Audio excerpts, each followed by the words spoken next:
আমাদেরকে শিখিয়েছেন। রবিউল ভাইয়ের চেহারাটা দেখলে আমার একটা টকশোর কথা মনে হয়। এই চ্যানেলের এই হিজড়াটা আছে না, সময় ইসলাম, এটা এক টকশোতে ওনারে ডেকে নিয়ে ওই সময় ইসলাম যখনই বিএনপির কোনো লোকজনকে ডাকতো, এদেরকে আওয়ামী লীগের সাথে মিলে একসাথে অ্যাটাক করতো। তো এর এক পর্যায়ে রবিউল ভাই সব খুলে টুলে দিয়ে উনি টকশোর মাঝখানেই বের হয়ে চলে এসেছিলেন। ওটা আমার খুব মনে হয়, এবং উনি কথাবার্তাও খুব সুন্দর করে বলতেন। তো হঠাৎ করেই ধরেন বিএনপির লোকজনের এই নির্বাচনের পরের দিন থেকে ওনাদের বডি ল্যাঙ্গুয়েজ, ওনাদের কথাবার্তাগুলো শুনলেই না মনে হয় সেই আওয়ামী লীগের একটা লোক বোধহয় কথা বলছে। একদম চেহারা, কথাবার্তার ধরন, দাম্ভিকতা, এগুলো ওই ঠিক আওয়ামী লীগ যেভাবে। এই যে মন্ত্রণালয়টা, এই মন্ত্রণালয়টাও কিন্তু, এই সড়ক সেতু মন্ত্রণালয় কিন্তু ছিল কাওয়া কাদেরের। এই কাওয়া কাদেরও কিন্তু ঠিক এইভাবেই কথা শুনলেই শরীর জ্বলতো। তো বিএনপির যেই ভাইদের কথা শুনলে এত ভাল লাগতো, একদম নিজের মনে হতো এরা আমার আপনজন, আমার আপন ভাই, এরকম মনে হতো। সেই মানুষগুলো হঠাৎ করে রাতারাতি এত চেঞ্জ হয়ে গেল, বিশেষ করে নির্বাচনের এই আগের থেকে। অনেকে আমাদের প্রশ্ন করেন, ভাই আপনারা কেন সরাসরি বিএনপির বিরুদ্ধে? এই আজকে যে বাংলাদেশ দেখছেন না, এটা আমরা অনুমান করতে পেরেছিলাম, এই জন্যই বিএনপির বিরুদ্ধে গিয়েছিলাম। তো ওনারা নির্বাচনের আগে থেকে আওয়ামী লীগের লোকজনকে করে দিবে, আপনার নির্বাচন এই রাজনীতি করার সুযোগ দিবে, সব মামলা তুলে নিবে, এই যেগুলো বলেছে, এবং সেটা এখন করছে। আপনারা দেখছেন বিভিন্ন জায়গায় অফিস টফিস খুলে দিচ্ছে। তো এটার বিএনপির সামনে ধরেন দুইটা পরিণতি এখন যে অবস্থায় তারা চলছে সেটাতে। 1981 সালে জিয়াউর রহমান এইভাবে এই হাসিনাকে নিয়ে এসেছিল। 17 দিনের মাথায় জিয়াউর রহমানকে হত্যা করা হয়েছিল। খালেদা জিয়া, তিনি এই আপনার 96-এ যখন এই হাসিনাকে আপনার স্পেস দেয়, উনি কিন্তু 15ই ফেব্রুয়ারি একটা নির্বাচন করেছিল 96-এ। সেই নির্বাচনে আপনার জামাত, আওয়ামী লীগ কেউ অংশগ্রহণ করেনি। হাসিনা, খালেদা জিয়া চাইলে থাকতে পারতো, এমন কোনো আন্দোলন হয়নি, এমন মানুষজনও মারা যায়নি, ছেড়ে দিয়েছেন। ছেড়ে তারপরে 12ই জুন 96 আবার আরেকটা নির্বাচন দিয়েছিলেন। ওই সুযোগ দিয়ে তারা আবার 96-তে আসতে দেওয়া হয়েছে। 96-তে আসার পরে কি করেছে সেটা আপনারা জানেন। এরপরে 2001 থেকে 6 খালেদা জিয়া জোর করে থাকতে চেয়েছে, কিন্তু মানে বিএনপির সমস্যাটা হলো, বিএনপি যদি চুরিও করে, মানে ল্যাটায়া ব্যাটায়া ওইটারে পাশা পুষা হাগু দিয়া নষ্ট করে গন্ধ বানায় ফেলে। আওয়ামী লীগ সেটা খুব স্মার্টলি করে। এটাই হলো পার্থক্য। তো এরপরে খালেদা জিয়া সুযোগ তাদেরকে দিয়েছেন। সেই সুযোগ দেওয়ার পরে 2013 সালেও আরেকবার খালেদা জিয়া সুযোগ দিলেন, 14 সালের নির্বাচনের না এসে। তো এই আওয়ামী লীগ খালেদা জিয়ার পরিবারকে কতটুকু ক্ষতি করেছে, এটা ভাই আমার বলার কিছু নাই। এটা জিয়া পরিবার জানে, তাদের পরিবারে আমার বিশ্বাস যে আমার চাইতে বেশি কষ্ট তাদের জন্য হয়। এরা যদি আসে তাহলে বিএনপির পরিণতি কি হয় সেটা 17 বছর আমরা দেখেছি, এটা নতুন করে দেখার কিছু নাই। অতএব তারা যদি এদেরকে নিয়ে আসে, এসে মনে করেন আওয়ামী লীগকে নিয়েই তারপরে করলো, তো জোর করে যদি থাকতে চায়, বাংলাদেশে খুব নিকট অতীতে আমরা এর পরিণতি দেখেছি যে সেটাতে কি হয়। বিএনপি সেই পরিণতি ভোগ করতে হবে যদি তারা জোর করে ক্ষমতায় থাকতে চায়। আর যদি তারা মনে করে নির্বাচন করবে, গণতান্ত্রিকভাবে জামাতের সাথে রাজনীতি করবে, জামাতের সাথে রাজনীতি করতে গেলে জামাত আপনারা যদি নাকি স্বর্ণ দেখায়, আপনি তো আর এই তামা দিয়ে তো তার সাথে রাজনীতি করতে পারবেন না। জামাত রাজনীতি করে নিজের পকেটের টাকা দিয়ে, তারপরে সংগঠন চালায়। আর আপনি চাঁদাবাজির টাকা দিয়ে সংগঠন চালাবেন, এরকমই হবে। এই যে রবিউল ইসলাম ভাই, উনি একটা কথা বলেছেন, মানে উনি কথাটা হয়তো খুব কৌশলে, এর আগেও তো এই চাঁদাবাজি হতো, ওবায়দুল কাদের কোনোদিন স্বীকার করেছে এইভাবে বলেছে কখনো? বলতে হবে কি, আপনি দেখেন প্রতিটা মন্ত্রী দুর্নীতিকে, এই যে এহসানুল হক মিলন দুর্নীতি করেন আগের বার, দুর্নীতির বিরুদ্ধে ব্যাপক কী করা হবে, সবাই দুর্নীতির বিরুদ্ধে, সব কটা মন্ত্রীর বক্তব্য দেখবেন একই রকম। এইটাই হচ্ছে স্মার্টনেস, বাংলাদেশের স্মার্টনেস এইটাই। চুরি করবে প্রতিটার পেটের মধ্যে, বাংলাদেশে এই পর্যন্ত যত মন্ত্রী গিয়েছেন সব কটার পেটের মধ্যে দুর্নীতির টাকা, মানুষের ভিক্ষার টাকা, চুরির টাকা। এটা প্রতিটা মন্ত্রীর পেটের মধ্যে। এরা এই দুর্নীতি করার জন্যই এমপি হয়, মন্ত্রী হয়। আজকে যেই কথাটা রবিউল ইসলাম বলে দিয়েছেন, এইটা আগের মন্ত্রীরা বলেন নাই বা ওনার আশপাশের মন্ত্রীরা বলেন না, এটাই স্বাভাবিক। শহীদুদ্দিন চৌধুরী অ্যানি ভাই আজকে বলেছেন যে না, সড়কে কোনো চাঁদা চলবে না। অ্যানি ভাই, আপনি তো পানি সম্পদ মন্ত্রী, আপনি সড়কের মন্ত্রী বলার কে? সড়কের মন্ত্রী বলে দিয়েছেন চাঁদাবাজি চলবে, অতএব চলবে। এটারে আপনি এখন কালকে হয়তো উনি বক্তব্যটারে সুন্দর করে বলতে পারেন, তারেক রহমান হয়তো একটা থ্যাতানি দিলে হয়তো বলবে সুন্দর করে, বা এই ধরনের কথার ভবিষ্যতে বলবে না, কিন্তু চলবেই চাঁদাবাজি। উনি খুব স্পষ্ট করে বলেছেন যে সরকারি দলের যেই শ্রমিক সংগঠন, তাদের দল চালাতে টাকা লাগে। বক্তব্য কিন্তু খুব স্পষ্ট। শ্রমিক সংগঠনের এই সারা দেশে বিশাল আকারের আপনার সংগঠন, এই যে চান্দা আব্বাস ছিল শ্রমিক নেতা, তো এরা তো শ্রমিক না, এরা তো চলে। তো এরা কিভাবে চলবে? এরা চলতে হইলে আপনার ওই চাঁদা তুলতেই হবে, এই ছাড়া কোনো উপায় নেই। সো আপনাকে রাস্তা দুইটা, হয় নিজে চাঁদা দিয়ে তারপরে দল চালাবেন, নাহলে চাঁদাবাজি করবেন, এছাড়া বিশাল এই দল চলবে না। এখন জামাত ইসলাম কি করে? নিজেরা চাঁদা দেয়, দিয়া তারপরে দল চালায়। একজন রুকন, তার বেতন যদি হয় 1 লাখ টাকা, প্রতি মাসে 5,000 তাকে মাস্ট তাদের কোষাগারে দিতে হবে। এটাই ওদের রাজনীতি। এখন এরকম একটা রাজনীতি করা দলের সাথে আপনি চাঁদা নেওয়া রাজনীতি করবেন, তো মানুষ তো সেটা সহ্য করবে না। সো সেক্ষেত্রে আলটিমেটলি যেটা হবে সেটাই। সো রাস্তা আপনার হাতে দুইটা, একটা হয় আপনাকে রাজনীতি চেঞ্জ করতে হবে, এই আপনাদের যে পলিসি সেটা চেঞ্জ করতে হবে, করে নিজের পকেটের টাকা দিয়ে নিজে রাজনীতি করবেন, অথবা শেখ হাসিনার মতো ফ্যাসিস্ট হবেন, জোর করে ক্ষমতায় থাকবেন, কোনো কথা শুনবেন না, কিছু হইলে বলবেন যে সংবিধানের দোহাই, কারণ আপনাদের 2/3 আছে এখন, এবং এই 2/3 তো আপনাদেরকে খুব পরিকল্পিতভাবেই দেওয়া হয়েছে। এই ডক্টর ইউনূস আপনার যেদিন লন্ডনে যায়, সেদিনই তিনি নির্ধারণ করে দিয়ে এসেছেন যে বিএনপি ক্ষমতায় যাবে, তাদেরকে 2/3 দেওয়া হবে, যত দুর্নীতি, চাঁদাবাজি, ধান্দাবাজি এই তত্ত্বাবধায়ক সরকার যা করে গিয়েছে, এটার বিরুদ্ধে বিএনপি কিছু বলবে না, সবাইকে সেফ এক্সিট দেবে। যে দেশে থাকতে চায় দেশে থাকার ব্যবস্থা করে দেবে। এরাও থাকবে না বেশি দিন। আসিফ নজরুল ধরেন দেশে আছে, এখন থাকবে না। ওই যে আইসিটির ফয়েজ তায়েব চলে গিয়েছে, এগুলোর সবগুলির একটা একটা করে কী কী আকাম কুকাম করেছে, এই এখন ধরবো। ক্ষমতায় যখন থাকবেন তখন বলতে না পারলে ক্ষমতার পরে তো বলতে পারবো। সো এখন ধরা হবে একটা একটা করে। ফয়েজ তায়েবরে নিয়ে কাজ চলছে। তো এই আসিফ নজরুলরা, এরা 2 দিন পরে দেখবেন চলে গিয়েছে, কারণ টাকার তো অভাব নাই, দেশে থাকবে কেন? বউরে দিয়ে আপনার কালেকশন করাই তো, নিউজও তো হয়েছে, আপনারা দেখেছেন। তো এখন এই যে এরা ওই সময় বলে করে দিয়ে গিয়েছে যে তোমাদেরকে 2/3 দেওয়া হবে, 2/3 দিয়ে সংবিধান এবার যেমনে মনে চায় তেমনে তারা কাটছাট করে তাদের মতো করে সংশোধন করবে। এইটাই ছিল হয়েছে যে এই তত্ত্বাবধায়ক সরকারের মূল এজেন্ডা। এর বাইরে এই যে সরকারটা গেল 1.5 বছর, 1.5 বছরে বহু কিছু করা সম্ভব। সবচাইতে দুর্বল আর দুর্নীতিগ্রস্ত একটা তত্ত্বাবধায়ক সরকার ছিল, যেটার আমরা বিপ্লবী সরকার বলতাম। সেই বাঞ্চুতরা ছিল সবচাইতে বেশি দুর্নীতিগ্রস্ত। এদের মতো দুর্নীতিগ্রস্ত আর একটা সরকার এই পর্যন্ত বাংলাদেশের তত্ত্বাবধায়ক সরকারে আসে নাই। এমনকি এই যে মঈনুদ্দিন ফখরুদ্দিনের যে সরকার না, আমার তো মনে আছে, এদের চাইতে বহু সততা নিয়ে তারা কাজ করেছে। তো তারা আমাদের হাতে এখন ঝুলাই দিয়ে গেল একটা দুর্নীতিগ্রস্ত সরকার। এটার নিয়ে এখন আমাদের থাকতে হবে। তো বাংলাদেশের মানুষের কাছে আমার একটা জিজ্ঞাসা থাকবে যে এই দেশের মানুষ কি মানে এই ঝাড়ুদার হয়েই থাকতে চান, চকিদার হয়েই থাকতে চান? একটা দল ক্ষমতায় আসবে, তাদের কিছু এমপি থাকবে, মন্ত্রী থাকবে, তাদের এই এই যে পরিবারতন্ত্র, এদের চামচা হয়ে তারপরে আপনাকে থাকতে হবে। এখন এখান থেকে আপনি যদি বের হইতে চান, তাহলে সিদ্ধান্ত আপনাকেই নিতে হবে।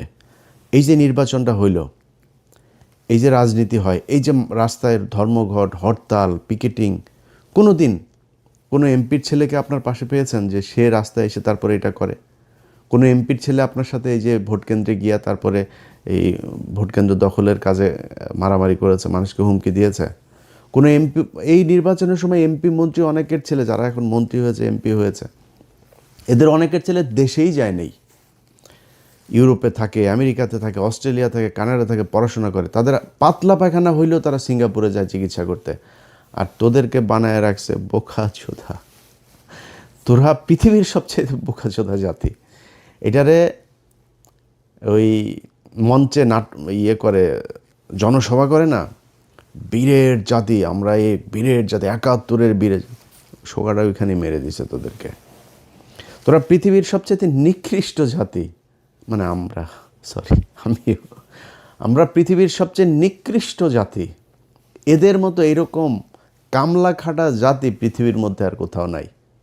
আমরা পৃথিবীর যেই দেশে যাই, বাথরুম পরিষ্কার, রেস্টুরেন্টের কাজ, সিকিউরিটি, যত নিম্নমানের কাজ আছে যেটা আমরা করি। মিডল ইস্টে যান, যে আমেরিকা থেকে বিশাল ভাব সাপ নিয়ে আমরা দেশে যাই না, কোট সুট মুট পরে টরে, সব করে এখানে ফকিরনিগিরি কামলা দিয়া তারপরে যায়, ভাব মারায় আমেরিকা থেকে এসেছি। এই হইল অবস্থা। এরপরে কি হয়, পোলাপান বড় হয়, বড় হয়ে তারপরে মনে করেন যদি মেয়ে হয়, বিশেষ করে ধরে একজন বিশেষ এক জাতিকে ধরে, ওই বিশেষ জাতি সাদাটা দেওয়া পায় না, বিশেষ জাতিরে ধরে তারপরে পরিবার শেষ। এরপরে বাপ মা বুড়া বয়সে যায়, তারপরে করে কি না এই দেশে আর থাকবো না, চলে যাই। এরপরে যায় দেশে গিয়ে এতিমখানায় টাকা পয়সা, আমি পরিচিত লোকজনের এগুলি নিজের চোখের সামনে দেখা, এই জন্য বললাম। এইটাই আমাদের জাতি। আমার দেশ নাকি সোনার বাংলাদেশ, এই সাউয়ার বাংলাদেশ রে, সাউয়ার বাংলাদেশে বাংলাদেশের মানুষ থাকতে পারে না। দেশের মানুষ বাইরে যায়, কামলা দেয়, টাকা পাঠায়, সেই টাকা ওরা পাচার করে বিদেশে পাঠায়। এটাই হলো বীরের জাতি। তোদের যদি লজ্জা থাকে তাহলে ভবিষ্যতে এদের এই ঠিকাদার, পাহারাদার, চৌকিদার কামলা দিতে সামনে আর যাবি না। তোদেরকে দিয়া এই নির্বাচনের মাঠে কেন্দ্র দখল করায় তোদের কি চাকর বানায়, তোরাই চাকর। প্রতিদিন এই যে ট্রাকের মধ্যে থেকে যে চাঁদাগুলি নেন, এটা কিন্তু এমপির কোনো ছেলে নেয় না, মন্ত্রীর কোনো ছেলে নেয় না, কিন্তু এটা টাকার ভাগ কিন্তু একদম শেষ মাথা পর্যন্ত যায়। টাকাটা উঠায় কাঁদে দিয়ে তোরে দিয়ে উঠায়, তুই কামলা, ওইখানেও তুই কামলা। সো এই তোদের মতো কামলাদেরকে দিয়া এই দেশে এরা রাজনীতি করে এদের ছেলে মেয়েদেরকে বিদেশে পড়াশোনা করায়, নিজেদের কিছু হইলে তারপর ট্রিটমেন্ট নিতে যায় সিঙ্গাপুর, থাইল্যান্ড, ব্যাংকক। বাংলাদেশে এদের ট্রিটমেন্টও নেয় না এরা। এইভাবেই চলছে, একদম চোখের সামনে এইভাবে চলছে। প্রতিটা মন্ত্রী এমপি সব করার সন্তানের পেটের মধ্যে চুরির টাকা, দুর্নীতির টাকা, এই দেশের মানুষের ভিক্ষা করা টাকা এগুলি। এই যে বলেছে না যে এদেরকে চাঁদাটা নাকি এমনিতেই যারা স্বেচ্ছায় দেয়, স্বেচ্ছায় মিয়া ফাও কেউ টাকা 1 টাকা দেয়। আর যদি স্বেচ্ছায় নিতে চাস তাহলে তোর লোকজনরে বল যে থাল নিয়ে বসতে, আল্লাহর হস্তে 2টা দে, এমনি বলতে বলবে। লাঠি একটা হাতে নিয়ে, আমরা দেখি নাই এই চুয়াডাঙ্গা থেকে ঢাকায় আসতাম, মানে শুরু হয় আপনার একদম ঝিনাইদহ থেকে শুরু হইতো, মাগুরা, ফরিদপুর, রাজবাড়ী, এইদিকে মানিকগঞ্জ, সাভার, পুরোটা গাবতলী থেকে একদম পুরোটা আপনার এই চাঁদাবাজি চলতো। লাঠি একটা নিয়ে 3-4টা পোলাপান দাঁড়ায় থাকতো, এরা বিভিন্ন জায়গায় এই যে বিট করা, ওই যে বামগুলো করা, যাতে ওইখানে আসলে আপনাকে গাড়ি থামাইতেই হবে। এবং কন্ট্রাক্টর ওই জায়গায় জানতো কয় টাকা দিতে হইতো, ওই টাকা সে হাতের মধ্যে রাখতো, দিয়ে চলে আসতো, কোনো বার্গেনিং নেই, এটা ধরা বাঁধা। সো সবাই জানে আপনাকে দিতেই হবে, তাই আপনি দেন। আপনি থাল নিয়ে দাঁড়ায়েন তো দেখি স্বেচ্ছায় কীরকম দেয়। সো এটা স্বেচ্ছায় টাকা না, আপনি জোর করে ভিক্ষা নিচ্ছেন। এই ভিক্ষার টাকা একদম শেষ দলের শেষ মানুষ পর্যন্ত যায়, এটাই যায়। মনে করার কোনো কারণ নেই যে এমপিরা যে আপনার মনে করেন দলের সর্বোচ্চ নেতাদেরকে আপনার এই যে টাকা দিয়ে তারপর মনোনয়ন নিয়েছে, ও এমপি টাকা কই পায়? ও একদম এই যে ভিক্ষুকের কাছ থেকে যে টাকাটা নেয়, ফুটপাতের যেই একজন হকারের কাছ থেকে যে টাকা নেয়, মেথরের কাছ থেকে যে টাকা নেয়, সব টাকা ওইখানে যায়। তোদের পেটে এমন কোনো অসভ্য টাকা নাই, এমন কোনো ছোট টাকা নাই যেই টাকা তোদের পেটে যায় না। সো এটাই হলো বাংলাদেশ। যারা কিনা কাজ করে খায়, তারা নিজের হালাল পয়সা তারপরে খায়। এই হালাল টাকাটারে তোরা মানে হারাম করে তারপরে এই নিকৃষ্ট এই টাকা পয়সা তোরা খাস। এটাই হলো গিয়া তোদের মানে রাজনীতি। সো এই রাজনীতি কইরা যদি নাকি তারা বাংলাদেশে ক্ষমতায় জোর করে থাকতে পারবে, কিন্তু যদি তারা মনে করে যে কম্পিটিশনে যাবে তাহলে সম্ভব না। এবার এই দেশের মানুষ হুমড়ি খেয়ে পড়েছিল দাঁড়িপাল্লায় ভোট দেওয়ার জন্য। কেন, কি কারণে? মানুষ এই চাঁদাবাজি, মাস্তানি, দখলবাজি এখান থেকে বের হতে চেয়েছিল। এই কারণে মানুষ দাঁড়িপাল্লাকে দেখতে চেয়েছিল যে দাঁড়িপাল্লা আসে কিনা। ধরে দাঁড়িপাল্লা আছে, দাঁড়িপাল্লা 5 বছর পরে আরও শক্তিশালী হয়ে আসবে। আপনি সিদ্ধান্ত নেবেন যে ভালো হবেন নাকি হাসিনার মতো আরও মানে সর্বোচ্চ ফ্যাসিস্ট হইয়া তারপরে ফ্যাসিজমের মাধ্যমে এই দেশ পরিচালনা করবেন? এই দুইটা, সেটাও যে আপনি খুব বেশি পারবেন তা না। আমরা ভাই এই গত 17 বছরে দেখলাম তো, আজকে এই যে বাবারে বাবা সারা দেশ বিএনপি, আরে বাবারে বাবা সব বিএনপির লোকজন, বিএনপি সারা দেশে কোনো লোক নেই, রাতারাতি চেঞ্জ হয়ে যায় পরিস্থিতি। এগুলো আমাদের চোখের সামনে দেখা। আমরা তো জীবনের অর্ধেক বয়স পার করে ফেলছি, আল্লাহ জানি না কতদিন বাঁচায় রাখবে। তো যদি ফুল বাঁচায় রাখে তাও অর্ধেক পার করে ফেলছি। এখন ধরেন এই সময়ের ভেতরেই খুব কঠিন কঠিন সময় আমাদের এই আমরা মানে খুব সৌভাগ্যবান বলেন আর দুর্ভাগ্যবান বলেন, আমরা কিন্তু অনেক কিছু দেখেছি এটা পৃথিবীতে হয়তো খুব কম জাতি দেখবে। আমরা হাসিনার মতো এরকম এক ফ্যাসিজমের পতন দেখেছি, আমরা কোভিড দেখেছি, 1/11 দেখেছি, অনেক কিছু দেখেছি কিন্তু আমরা। সো এই যে আমরা চোখের সামনে যেগুলো দেখলাম, যে অবস্থাগুলো, এগুলো আপনাদের জন্য উদাহরণ। এই উদাহরণ দেখে আপনি যদি ঠিক না হন তাহলে তার কিছু বলার নাই। আপনার আশপাশে আজকে যত মানুষজন দেখছেন, এই মানুষ আপনার পাশে ছিল না, থাকবে না, এটা আপনারা জানেন খুব ভালো করে। আজকে যে ব্যক্তি এমপি হয়েছে সে যদি মনোনয়নটা না পেত না, বা আজকে ওই যে এই কাউয়া কথা দেখেন, ওই যে এই হারুন পাপিয়ার ঘর জামাইটা, এর আশপাশে কেউ আছে? ওই যে কুমিল্লায় মঞ্জুর মুন্সি বাড়িঘর জ্বালাই দিয়েছে নির্বাচনের পরের দিন, কেউ ঠেকাতে পেরেছে? কেউ তার পাশে আছে? কেউ পাশে নেই। আপনার পাশে যে চৌকিদার দফাদার সে যেই ছিনতাইকারী যেগুলো মাদক ব্যবসায়ী এগুলো থাকে, এগুলো সবাই ওই জন্যই, কিছু খাওয়ার জন্যই থাকে, এছাড়া থাকে না আপনার পাশে। সো আজকে যারা আছে এরা থাকবে না কালকে।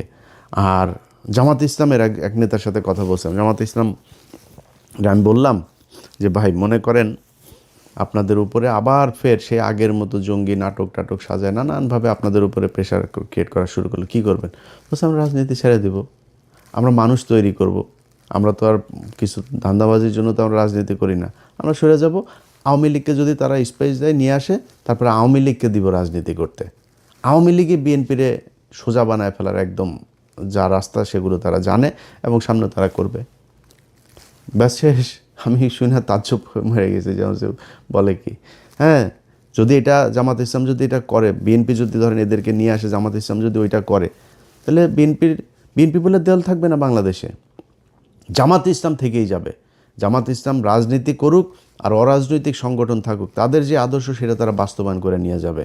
কিন্তু আপনি পারবেন না। আপনি ক্ষমতায় থাকলে আছেন, ক্ষমতায় না থাকলে নাই। আমরা এটা নিজের চোখে দেখেছি, একটা ককটেল ফোটার পরে কিভাবে সব দৌড় দেয়। কেউ ছিল না এদের পাশে। নিজের পার্টি অফিস, সেই পার্টি অফিসে পর্যন্ত যাইতে পারেন নাই। পার্টি অফিসের ঘরের হালকা করে এই কেচি গেটটা লাগে, আবার খোলেন, আবার এই চোর পুলিশ খেলা আমরা দেখেছি। এটাই তো বিশাল এই রাজনৈতিক দলের অবস্থা না? সো ক্ষমতা থাকবে না, আপনারাও থাকবেন না। আওয়ামী লীগ যদি নাকি আওয়ামী লীগকে আপনি ই করে দিবেন, আর ভারত মনে করেন আপনার চেয়ে আওয়ামী লীগকে দূরে রাখবে ক্ষমতার চেয়ে, ভারত সর্বোচ্চ জিনিস দিয়া তারপরে আপনার এই আজকে মিডিয়া দেখছেন না, যে একটা আপনার লোক না, এরা আপনাকে খাম্বা তারেক বলেছে, এরা আপনাদের খালেদা জিয়ার বিরুদ্ধে কথা বলেছে, এরা বলেছে। আপনি যান, গেল 1 বছর আগেও আপনি সময় টিভি, 71 টিভি টক শো দেখেন, তাদের নিউজ দেখেন, কত জঘন্য ভাষায় কথা বলেছে। তারাই এখনও বসে আছে, আপনি তাদেরকে টাকা পয়সা নিয়ে কিচ্ছু করেন নেই। এটা আপনারা করেছেন। এখন এদেরকে বসায় রেখে যদি মনে করেন সামনে পরিস্থিতি একটু টালমাটাল অবস্থায় আসে, তারা আপনার পক্ষে থাকবে, তারা সব আওয়ামী লীগের পক্ষে কাজ করবে, ইন্ডিয়ার পক্ষে কাজ করবে, এরা সব ইন্ডিয়ার লোক। ইন্ডিয়াদেরকে বসিয়ে রেখেছে। ইন্ডিয়া কখনোই আওয়ামী লীগকে রেখে বিএনপিকে ক্ষমতায় আনবে না। এটা এর আগে জিয়াউর রহমানের সময় প্রমাণিত হয়েছে, খালেদা জিয়ার সময় প্রমাণিত হয়েছে, তারেক রহমানের সময় প্রমাণিত হবে। সো ইন্ডিয়ার হাতে সেই চয়েস আছে, ইন্ডিয়া সবাই বসিয়ে রেখেছে ওই পারে, সুযোগ পেলেই আস্তে করে এখানে দিয়ে দিবে। চয়েস আপনার, কি করবেন? দলে ঠিক করবে নিজেরা চাঁদা দিয়ে দল চালাবেন, না চাঁদাবাজি করে তারপরে জামাতের কাছে হারবেন, নাকি চাঁদাবাজিও করবেন, জোর করেও ক্ষমতায় থাকবেন, এক পর্যায়ে গিয়ে তারপরে ইন্ডিয়ার আওয়ামী লীগের কাছে ক্ষমতা হারাবেন। এই চয়েসগুলো আপনাদের সামনে দেওয়া থাকলো। কেউ কষ্ট পায় থাকলে দুঃখিত। রবিউল ভাই, আপনারাও খুব পছন্দ করতাম, ওই যে বললাম নিজের ভাইয়ের মতো মনে হতো। আপনাদের এখানে মন্ত্রিসভায় অনেক মানুষ আছে, এই যে অ্যানি ভাইও খুব অনেকবার ওনার সাথে আলাপ হয়েছে, ওনার খুব দুঃসময়ের সময় কি করব বিভিন্ন পরিকল্পনা নিয়ে কথা হয়েছে, এবং অনেক অনেক খুব পছন্দের মানুষজন আছে এই মন্ত্রিসভাতেও। তো সেই মানুষগুলো হঠাৎ করে কথাবার্তা যেন কেমনে কেমনে বলে, তো এটা খুব খারাপ লাগবে। আশা করি যা বললাম এটা বুঝবেন। আপনার সমালোচনা আপনার ক্ষতি করার জন্য না, আমরাও চাই বাংলাদেশে বিএনপি আর জামাত ইসলাম দুইটা দল থাকুক, আসুক বাই রোটেশন, তারা ক্ষমতায় আসুক, একবার উনি আসুক, একবার উনি আসুক, 2 বছর এই দল থাকুক, 1 বছর ওই দল আসুক, চলো, কোনো সমস্যা নাই। কিন্তু সবার কম্পিটিশনটা হবে ক্ষমতায় আসার জন্য না, কম্পিটিশন হবে আমি কার চেয়ে কত ভালো রাষ্ট্র চালাইতে পারি, মানুষকে কত ভালো সার্ভিস দিতে পারি, এটার উপরে। এই যে এক বিকাশ নুরু, তারে বসানো হয়েছে আপনার প্রবাসী ইয়েতে, এ কি মনে করেন এ এখন লাইসেন্স খুলবে, চাঁদাবাজি করবে?